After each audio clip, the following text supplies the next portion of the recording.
If you're applying to grad school, you probably know that a statement of purpose can either make or break an application. In this video, I'm going to share the 10 biggest mistakes that applicants make that usually cost them their application. Hi, everyone. I am Philippe. I am a former director of admissions for master's and PhD programs. And based on my experience sitting on admissions committees, I've read a lot of statements of purpose and I've seen a lot of tragic mistakes being made by applicants that often hurt their chances of getting admitted into their target program. But don't worry, I got your back. I will be sharing the 10 most common mistakes that people make in their statements of purpose so that you can avoid these mistakes and increase your chances of getting admitted into your dream program. The first mistake I see is not showing what makes you truly unique and distinct. Let's admit it, the statement of purpose is often the first thing that admissions committees look at when they open an application. You can have great letters of recommendations, great grades, a great GRE score, but if your statement of purpose is sloppy, very likely admissions committees will not even go further into your application. So it's really important to make a strong first impression from the get-go. A lot of people who apply to grad school have a certain preconceived idea of what admissions committees are expecting. I see a lot of people writing their statements of purpose with this preconceived idea in mind, which actually takes them away from sharing who they are with admissions committees. People often come up with a statement of purpose based on what they think admissions committees would like to hear, and they end up pretty much sounding like everybody else. It's really important to understand that, especially if you apply to very competitive programs, admissions committees have a lot of files to read, and so they look for applications that stand out from others. And standing out is all about being authentic, being true to yourself, giving admissions committees a clear idea of who you are by putting emphasis on what makes you different from others. This is the best way for you to stand out and to avoid relying on generic information that doesn't mean much to readers. Another common mistake I see being done is not talking about your career goals. When you apply to graduate school, it's really important to keep in mind that admissions committees obviously want you to be successful in their program, but they also want you to have a job. Getting employment post-graduation is the best way for departments to be recognized by the university at large as being successful. So writing about your career goals in your statement of purpose is the best way to justify your choice of a program and your choice of a school. A lot of people talk about how excited they are about classes, etc., but the best way to specify why you've chosen a program is to talk to them about the job that you want to have post-graduation. So don't forget to talk about your career goals. Another common mistake is simply not taking enough time to write your statement of purpose. You cannot write a statement of purpose in 2 or 3 hours. It requires a lot of work. It should be carefully planned and written, and rushing through it is definitely not the best way to increase your chances of getting admitted. So start early, take your time, don't rush it, show it to other people, and use all the time you have to make sure that your statement of purpose is perfect. Speaking of time management, if you are in the process of applying to grad school, you might feel overwhelmed and a bit of pressure about meeting the deadlines. A lot of pieces are involved in applications and it can be confusing and stressful. So if this is your case, I came up with a graduate school application timeline that you can use to make sure that you stay on track and that you get everything done before the deadline. I have included a link in the description box. I use it with people when we work on applications to make sure that we stay on track. So feel free to download it. It is free. Another tragic mistake is writing a statement of purpose that is so generic that it could be sent to any school or program. It's really important to keep in mind that departments and programs, although they might seem at first glance to be all the same, they all have their specific culture and features, and all of these specifics are usually highlighted on the website. It might seem to you that they're all the same, but it's really important to adapt your statement of purpose to each school by making it extra specific as far as curriculum is concerned, faculty members, extracurricular activities, career services, etc. Avoid generic statements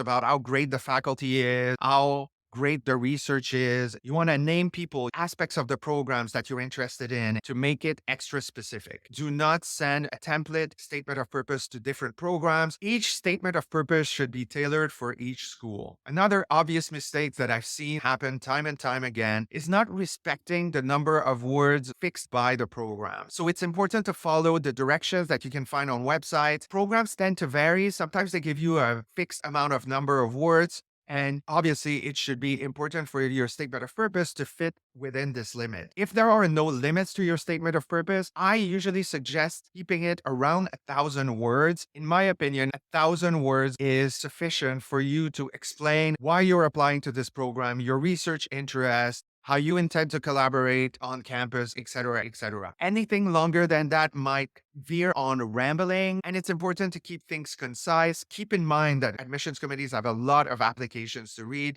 They will really appreciate that you are concise and that you get to the point without too much rambling. Another common mistake that I see is not using the proper tone. Listen, college applications require you to talk about your personal experience, how you feel, where you come from, your hopes and dreams, etc., etc. There's no need for you to add anecdotes, to talk about your parents, to talk about beliefs or aspirations. You want to really keep your tone as objective as possible, especially if you're applying to a research program. You really want to use the academic tone, which is all about talking about ideas and keeping yourself and your opinions out of the equation.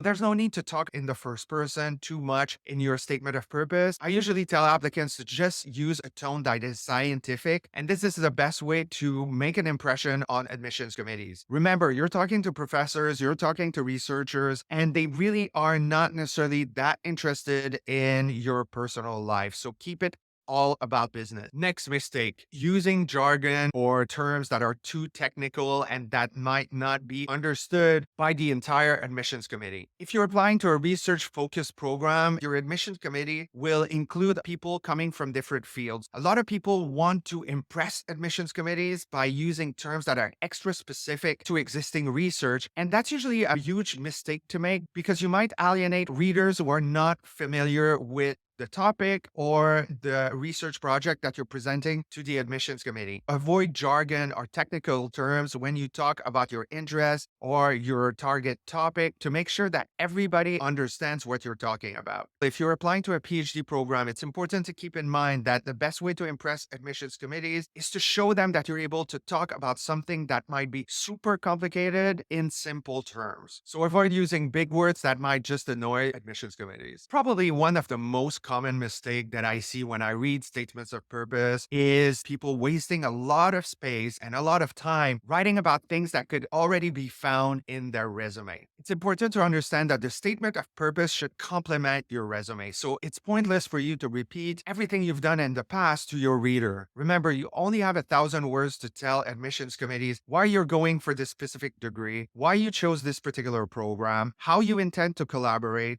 what are your research interests, who you'd like to work with if you want to do research, etc., etc. It's not a lot of space, so avoid wasting time repeating things that admissions committees will see when they look at your resume. Another big mistake to avoid is making it about yourself. So, as I mentioned, it's important to justify why you picked this program, why you are choosing this degree, who you'd like to work with, how a program fits your needs. But a lot of people forget to understand that admissions committees are also selecting people. They want people that are going to take an active part in what's happening on campus by attending conferences, extracurricular activities, etc., etc. So the best way to make sure that your statement of purpose is effective, that it makes a strong impression on admissions committees, is to actually also portray yourself as somebody who's going to participate in things. So don't forget to refer to specific events or activities that are part of the program and share your interest in being a participant in these activities. It's the best way for you to make sure that you stand out, especially in a highly competitive program. Last mistake, not proofreading your statement of purpose. So it's really important once you have the content squared away to really make sure that spelling and grammar, of course, are on point, because just a little misspelling could definitely be the reason why admissions committees dismiss you. They could potentially see this mistake as you not being careful in what you do and being forgetful or sloppy. So make sure that you proofread your statement of purpose, and especially make sure that you ask for an opinion. We are usually the worst judges about what we come up with, and asking a friend, a professor, or a professional for their opinion and insight could be a great way for you to see holes in your statement of purpose that might not be visible to you because you've been working on it for so long.